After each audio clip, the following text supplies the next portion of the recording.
Tarixdagi bir voqeani qarang. Bir tuya bozori. Bozorga shunday bir tuya kirdiki, bozorda unga xaridor bo'lmagan odam qolmayapti. Shunaqangi bir baquvvat, chiroyli, gavdalik bir tuya. Bir savdogar bordi. Tuyang nech pul, paloncha pul. Aybi bormi desa, o'zida aybi yo'q-ku, shu tuyani tuqqan onasini aybi bor edi.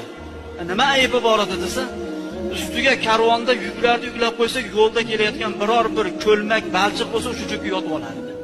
Shu peli bor. Lekin bolasida hali bu narsani ko'rmadim men desa, u ayib onasida ekan, bu tuyani bolasida aybi bo'larmi deb aytgan puliga tuyani olib ketdi. Karvonga qo'shdi, ustiga yuklarni yukladi. Ketayotgan joyida bir ko'lmak, balchiqqa borgan paytida haligi ko'rkam tuya yuk puki bilan balchiqqa yumalandi. Yonidagi xizmatkoriga qarab aytdiki, "Meni uyimga borib xotinimga aytgin, 3 talaq qildim men" dedi. Hayron xizmatkor.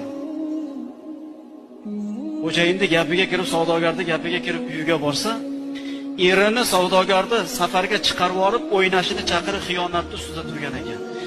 Bu nima holat desalar, Salih savdogar aytayapti. Buni onasi fohish edi. Onasi fohishayu qizi yaxshi bo'ladi deb olavergan edim men.